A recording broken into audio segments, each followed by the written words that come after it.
এই ৰাতি 9টা-10টা বজাতো পাহাৰ অঞ্চলৰ হওক সকলো অঞ্চলৰ ৰাইজ আজি আহি উপস্থিত হৈছেহি মহিলাসকল আহি ইয়াত উপস্থিত হৈছেহি ভাৰতীয় জনতা পাৰ্টিৰ প্ৰতি ৰাইজৰ যিটো অগাধ বিশ্বাস ভাৰতীয় জনতা পাৰ্টিৰ প্ৰতি ৰাইজৰ যিটো অগাধ মৰম এই মৰম আৰু অগাধ বিশ্বাসে আমাক অভিভূত কৰি তুলিছে আমাক খুব আত্মবিশ্বাসী যে অকল নিউ গুৱাহাটী বুলিয়ে নহয় গোটেই অসমতে এইবাৰ ভাৰতীয় জনতা পাৰ্টিৰ লেণ্ডশ্লাইড ভিক্টৰী আমি পাম আৰু নিউ গুৱাহাটীটো আমি খুব ভালকৈ আমি জিকিম মই আগলৈও কৈছোঁ যে আমাৰ যিটো 3-tier গভৰ্ণমেণ্ট মাননীয় মোদীজীৰ নেতৃত্বত চেণ্ট্ৰেল গভৰ্ণমেণ্ট মাননীয় হিমন্ত বিশ্ব শৰ্মা ডাঙৰীয়াৰ নেতৃত্বত অসম চৰকাৰ গুৱাহাটী পৌৰ নিগম তাৰ লগে লগে আমাৰ মাননীয় বিধায়ক সিদ্ধাৰ্থ ভট্টাচাৰ্য ডাঙৰীয়াই যিমানখিনি উন্নয়নমূলক কাম কৰিছে আমাৰ কাম বহুতখিনি সহজ কৰি ৰাখিছে প্ৰথম কথা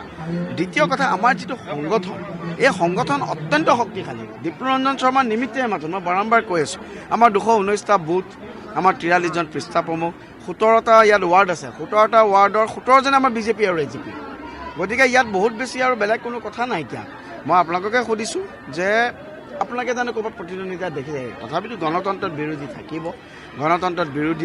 বিৰোধী আমাৰ প্ৰতি সন্মান থাকিব আমাৰ প্ৰতি মোৰ তেওঁলোকৰ প্ৰতি সন্মান থাকিব এটা সুস্থ প্ৰতিদ্বন্দ্বিতা আমি কৰিম আৰু মোৰ খুব ভাল বিশ্বাস আছে আমি খুব বিপুল ভোটত আমি খুব ভালকৈ আমি জিকিম যোৱা বছৰ নিউ গুৱাহাটীৰ কিছু সমস্যা আছে সেই সমস্যাখিনি সমাধানৰ ক্ষেত্ৰত খুব অগ্ৰণী ভূমিকা ল'ব লাগিব সম্ভাৱনাসমূহক কিছুমান সমস্যা সম্ভাৱনালৈ ৰূপান্তৰ কৰিব লাগিব যুৱ প্ৰজন্মৰ উন্নয়নৰ কাৰণে তেওঁলোকক যেন আমি এম্পাৱাৰ্ড কৰিব পাৰোঁ নিজৰ ভৰিৰ ওপৰত নিজেই থিয় দিব পাৰোঁ স্বাৱলম্বী কৰি তুলিব পাৰোঁ আৰু বহু সময়তে মই এতিয়া এটা মোৰ পৰিকল্পনা আছে যে মিট আপ চেণ্টাৰ যিটোৰ জৰিয়তে আমি এনেকুৱা কিছুমান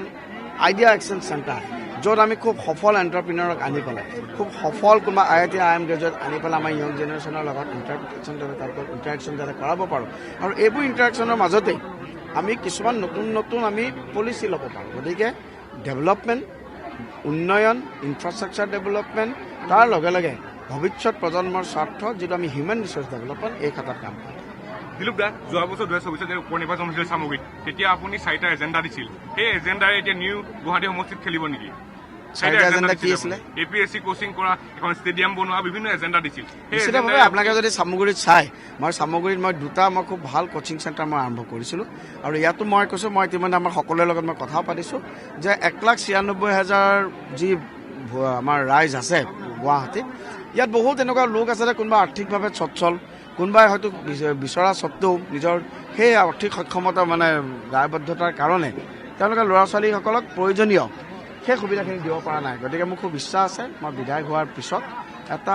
35 নং নিউ গুৱাহাটী বিধানসভা সমষ্টিত এটা উচ্চ মান বিশিষ্ট প্ৰশিক্ষণ কেন্দ্ৰ বিভিন্ন প্ৰতিযোগিতামূলক পৰীক্ষা কেন্দ্ৰৰ বাবে মই স্থাপন কৰিম নিউ গুৱাহাটী 65% পাহাৰীয়া ভোটাৰ আছে সেই পাহাৰীয়া ভোটাৰ ক্ষেত্ৰত ভূমিপট্টা দিয়ে ইতিমধ্যে হিমন্ত বিশ্ব শৰ্মা লৈছে সেই ভূমিপট্টা ইছ্যুটোৱে লৈ যাব নি তেওঁলোকৰ ওচৰলৈ পাহাৰীয়া মই মোৰ ভাষণত মই প্ৰত্যেকটো ভাষণত কৈছোঁ মই প্ৰত্যেকটো মিডিয়া বাইটত কৈছোঁ ইতিমধ্যে মাটিৰ পট্টা দিয়াৰ ক্ষেত্ৰত আমাৰ চৰকাৰে কাম আৰম্ভ কৰিছে